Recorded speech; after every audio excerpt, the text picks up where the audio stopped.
Another episode of Successful Farmer 9to5ers, Millhurst Real Entrepreneurs TV, where we educate, empower, equip, and encourage real entrepreneurs to get to that next level.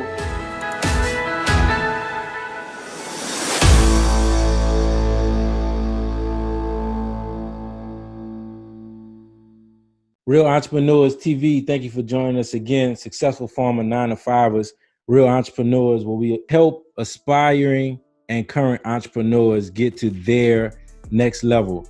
Excited about our guest today, Jerren with Equip Fitness.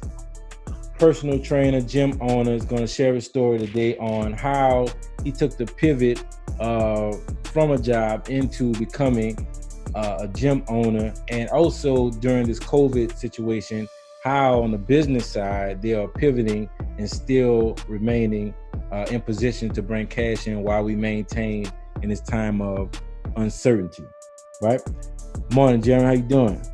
Good morning. How are you today, man? Oh man, doing pretty good. I'm a little embarrassed. I'm glad this is not video. By you being a trainer, and I'm in between sizes right now, like what women say.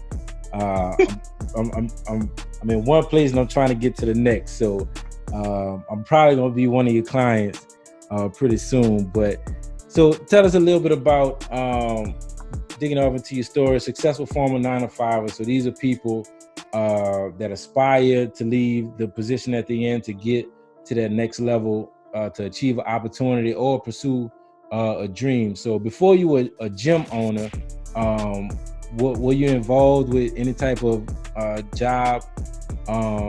Tell us about that experience before you came full time as a gym owner. So before I actually became a gym owner, I was into insurance sales first. So the traditional selling of life insurance and home insurance. Didn't really enjoy it that much. Never had the passion to like really get down and like talk to people about that type of stuff, and kind of just fell away from it at that point. Got you. I'm pretty sure the audience, we have a lot of commission only people in that industry. What about that experience that didn't sit right with you? Honestly, I think it might have been more or less like the commission part of it, where you really, really had to go out and speak to people and sell them on why they needed the insurance part. I wasn't 100% comfortable with that. So I think that's one thing that I didn't like about it. And I read like a lot of like self-help books, and John Maxwell has a book. And in that book, he's like, if you don't have the passion to do something, then it's not the right thing for you. And when I read that, it was at that point where I was getting tired of being there. I was like, evidently, this is not for me. Yeah, you can make a lot of money, but I'm not happy. So I think it was the work. And then when I read that book on that particular page, I was like, you know what? I need to do something different. You remember which John Maxwell book it was? We can put it in the notes. It's about dreams. I can't remember the exact title, but it's something about like following your dreams or something like that. Okay. It's blue. It's blue and black. That's all I remember. Okay. All right. We'll find it. We'll find it and put it in the notes. That's good advice. So, I mean, what happened next? So that light bulb went off. You weren't enjoying the experience. You read the book. What happened next? So at that point, like right at that point, I had a little cousin who was playing high school football. And he was like, man, can you come down here and help me, train and work out? So I'm like, sure. So every Saturday I would drive to Homer and help him out. And it got to a point where every Saturday there was more and more kids coming in. At one point, literally his whole team was out there. And, I was doing it on, it's my cousin, so I wouldn't charge them or nothing like that. And so when I sat back and I was driving back home, like, man, I can make like a lot of money doing this if these kids respect me and trust me. So right then and there, then like literally that next day, I went and started seeing how I get certified to be a trainer. I had my degree in kinesiology, but I had it on the business side of things. So I was like, man, I'm gonna try to see how I can make this work. And then from there, I got my certification, and then kind of jump started what I'm doing now. Gotcha. So what steps did you take before you actually left the insurance job? It was no steps. It was just I stepped down. Like I stopped. It was one step. Like I said, once I made a decision that this wasn't for me, I'm not about to do anything. This is me though. I don't do anything that I don't want to do. And once I made a decision, I was like, I'm done with it. You know what I'm saying? I'll sacrifice money and everything like that to get to where I'm happy. And what I do now is I know for a fact what I need to be doing. Understood. So with that personality, what would describe the feelings that you felt before you left, and how did you step down? My feelings before I left, I was a little bit embarrassed to tell my quote unquote boss that, you know, I wasn't going to do this anymore. But after having a conversation with him, and literally what I just told you, the same thing I told him, he's like, I respect that. I'd rather someone tell me straight up that this is not for them versus them just staying with it just because. Right. And that was it. Like, I left. It wasn't no regret or anything like that. I took what I learned from there, you know, from becoming a better overall one man and then businessman. Also just seeing how different things work. And that was it. Left. Man, that's awesome. So fast forward, what was that? Were you just rolling into personal training, or was there a gym? What was that? You stepped down from insurance and stepped into what part of being full-time entrepreneur? What did that look like? So I stepped down from the insurance, and when I got certified, became a personal trainer, I went and started working for a gym. Okay. Because I had no quote unquote gym experience. And I was at this particular gym for about 2.5 years, and some stuff happened over there where I was like, man, like, I don't want to be here because it wasn't right. Yeah. So I had to make a decision again, where do I leave that particular gym, find another gym to work at, or do I do my own thing? And talking to a couple of close people in my life, they're like, man, just do it on your own. Like, yeah, you good at what you do, so I'm sure you'll be successful.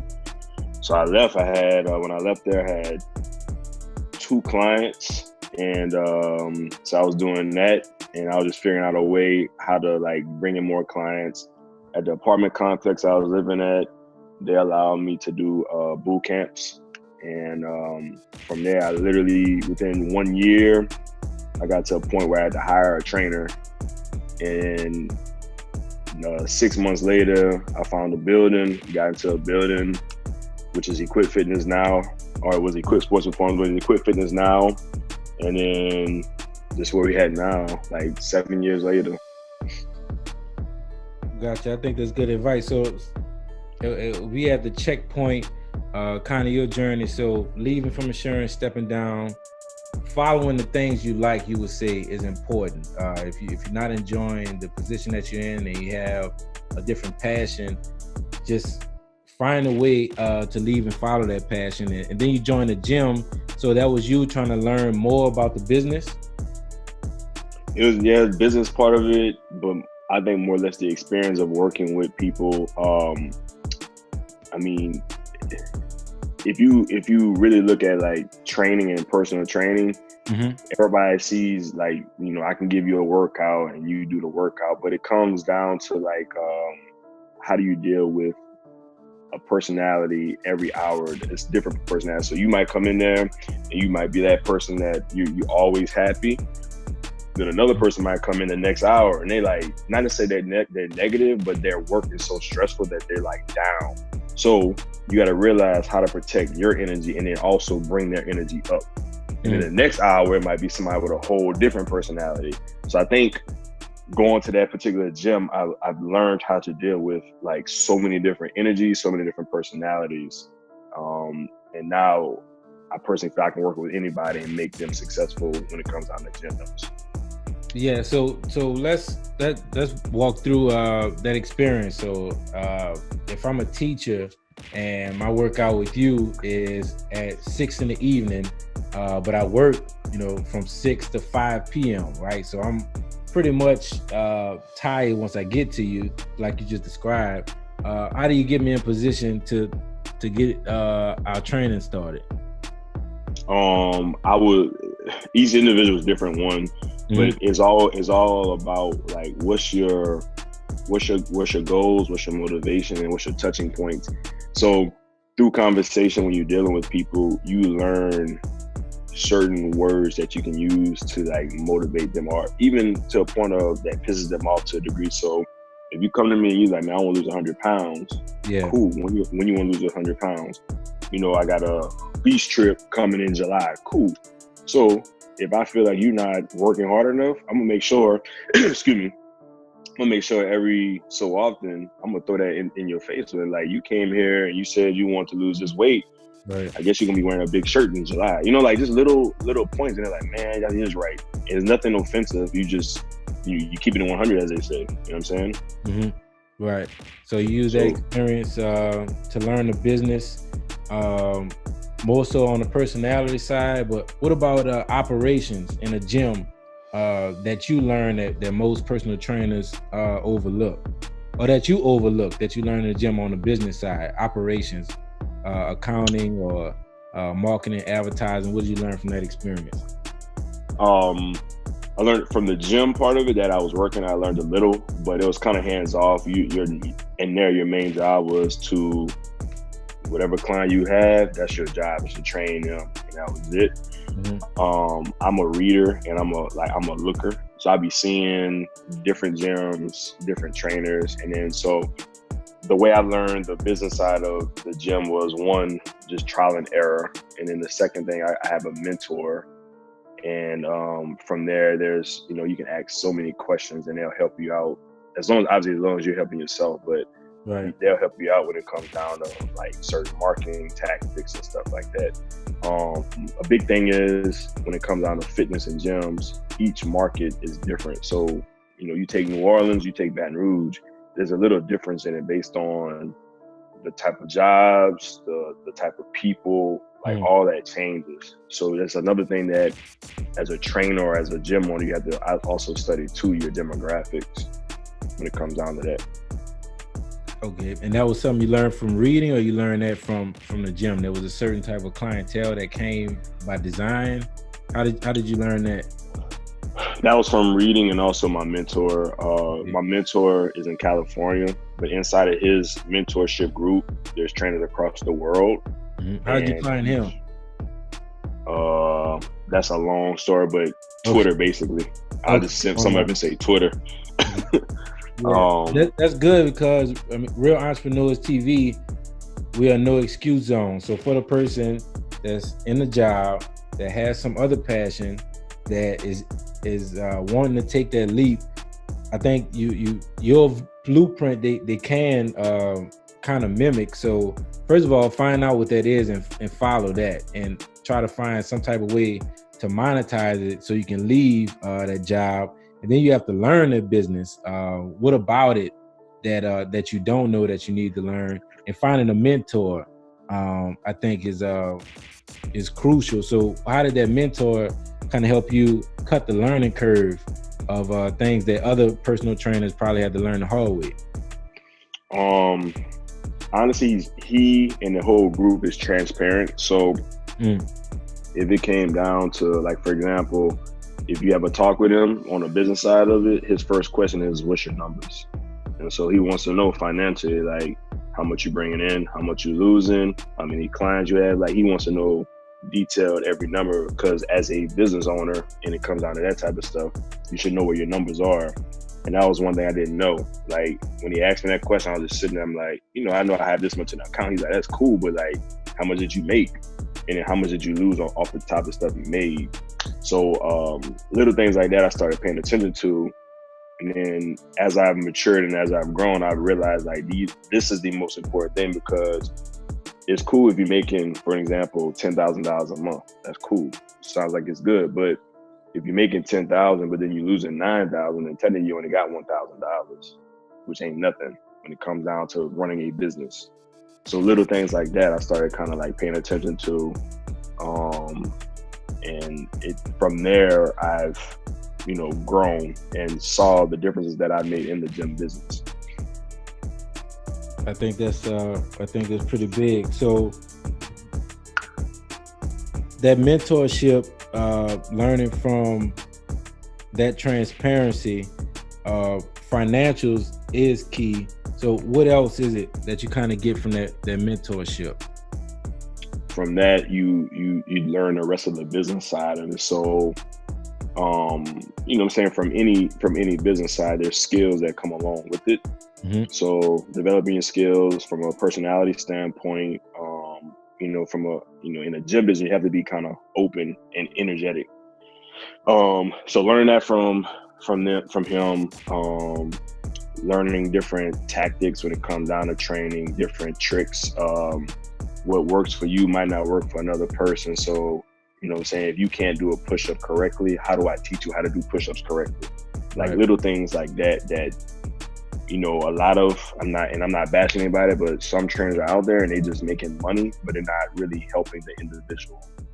And I'm not a person I'm about to just take your money. Like, I'm trying to get you better each and every day.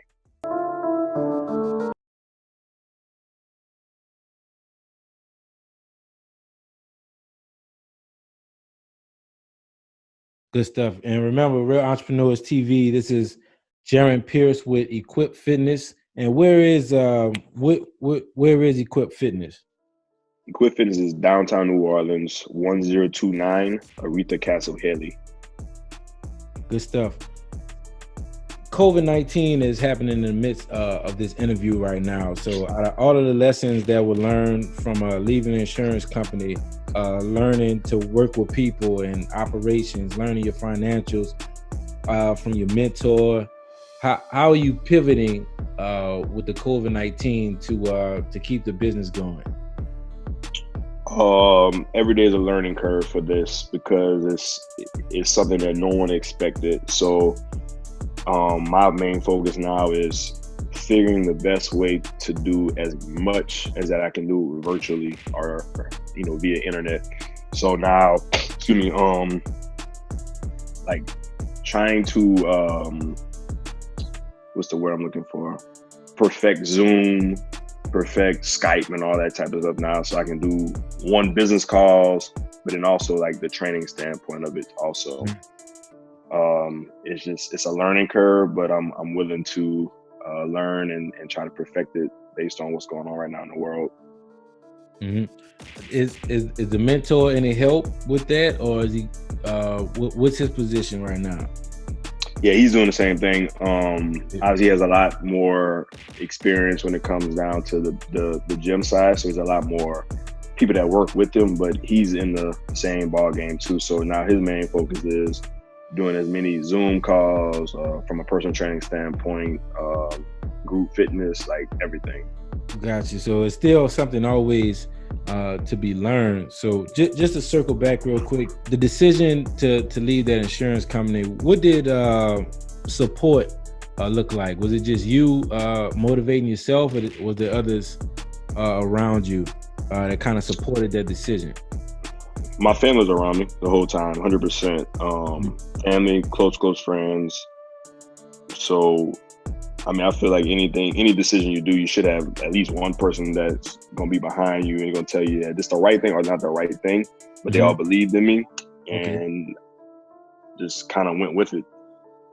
And for the person that has a passion, but they're working at a job right now, but they don't have the support, right? Either they don't have a spouse, or they have a spouse that's not supportive. They have all friends that don't believe in what they're trying to achieve. What advice would you give to them for the person that, because we are no excuse zone completely at Real Entrepreneurs TV. What advice do you give the person that feels like they don't have any support to get started? It's a good question. I would honestly figure out, you know what? No, I go back. Find out whatever they're trying to do, the second, passion, whatever it may be. I would write it down, and be very, very transparent as far as what you want to accomplish from a goal standpoint, income standpoint, and everything. And show people around you that, look, this is what I'm trying to do, no matter what. At the end of the day, if they don't support you, then as I did, go reach out and find a mentor. Or if you're listening to this show, then evidently you're gonna have people that are in the show that are willing to support you. So reach out to those type of people. But if there's no excuses, then just get it done. I'm a very fanatically crazy when it comes down to goals. So I won't let anyone like stop me or distract me from doing it. That makes sense. Yeah, it does. And that is good advice. So if you are out there in whatever position you're in and you have a passion and nobody's around you, no matter where you are worldwide, use online as a platform to find somebody that is already at the position you're in or in the middle of getting to that position and reach out to them, or build your own support group to kind of help you support yourself. So I think that's good advice. So right now, in the midst of COVID, now you're going virtual, right? You're using Zoom, using Skype. What is that experience like? It's different. I personally, like when I train, I love the energy that comes from the person. So whenever I am doing like a Zoom call or something like that, it's a different like energy, because I'm not like right in front of that person, and I'm not like feeling them. Like, I'm a person of I love the power of touch. So every time you come into my gym, no matter if you train with me or not, me and you dapping off no matter what. That's just what I do. And I read energy very well when it comes down to it. So now I can say, all right, this person's having a bad day. Here's something I should say, or here's something I should not say. So that's the part I'm adjusting with right now. It's just like, hey, like, you're not gonna be able to feel, quote unquote, their energy, but you still can have the eye contact and talk with them. Good stuff. And what offers do you have going on right now? I know this is brand new, but as of today with this interview, if I'm interested in being virtually trained during this quarantine, what offers does Equip Fitness have that I might could take advantage of? So we have Zoom calls, like one-on-one training. That's $50 per Zoom call. It's a 1-hour training session, and we'll basically personalize your training based on whatever equipment that you have and also your goals. And we also have online training, which is where we'll give you 3 workouts per week, and it comes out to be 12 sessions per month. And that's $99 each workout and our exercise. For the online training, it does come with videos. So if you don't know what a particular exercise is, you can click a button, it brings you to the video, you can see exactly what you need to do for those exercises. Good. And this is off the cuff right now, and I know Jerren didn't know I was going to do this. So if you click subscribe right now, click the bell. In the comments, if you put Equip Fitness in the comments, you'll enter into the contest, and we'll buy a session for you to train during this quarantine time with Jerren. So subscribe. Appreciate that. In the comments, put Equip Fitness, and Real Entrepreneurs TV will buy a session for you to train with Jerren, right? So make sure you share this episode. Jerren, thank you. $50 session, $99 a month. Equip Fitness, New Orleans, Louisiana. Are you from New Orleans originally? I'm from Homer, Louisiana originally. Homer, Louisiana. Well, welcome to our town, man. We're glad to have you. And you also the first guest to enter into the fire round, right? So these are 2 questions that we ask each and every guest, and you're the first guest to enter into the fire round, right? So you ready? All right. Yeah. All right. What's the one book that you recommend to anybody? If you had one book to give, what would it be that you recommend to give? Nick Saban, How Good Do You Want to Be? Nick Saban, How Good You Want to Be? It's good. I think that if it's that might not be the exact title, but that's like the subtitle. It's not. But yeah, I read that every year. Really? Okay. Why? Every time I read it, I learn something different, and it kind of like sets up my year as far as how good I want to be. I don't know, like a lot of people don't like him, which I don't understand why, but I enjoy coaches like him, Bill Belichick, those quiet ones, but they always win. Yep. And in his book, he talks about his 24-hour rule. So when they play football, during the season, whatever he has a 24-hour rule. So after they play a game, whether they win or loss, you have 24 hours to think about it or dwell on it, whatever it is. At that 24 hours, it's over, it's done. Watch the film and get on. So in business, you take losses. In business, you take wins. And I take the same approach. I never want to get comfortable after I have like a successful event or anything like that. I'm like, what's the next thing? How can we build on this? If I have an event and it's not as successful, what went wrong? What didn't go right? And let's make those changes so the next one is better. I love that about his coaching style. Yeah, okay, that's good. And we'll put that in the show notes. So that's Nick Saban. We'll figure out the exact title. I don't think he wrote that many books that we can't find it. And I do like that 24-hour rule. Last question, Jerren. If you lost it all today, right? How would you get it back? Do what I'm doing right now. Yeah, business wise. So if we have an explosion, the gym is gone, and then everything resets. How would you get back to the position that you're in right now? Go talk to one person and tell them what I'm trying to do, and ask them to be one of my clients for free. Okay. And then from there, I'll make an impact on them, and then it'll be a taproot effect. I mean, I ain't gonna lie, like at this point in my career, it's like, it's fun, don't get me wrong, but I think the funnest part about, like, in my opinion, is what I did was a startup. Like, the challenges that it takes to get a business up and running, that's the fun part to me. I love challenges.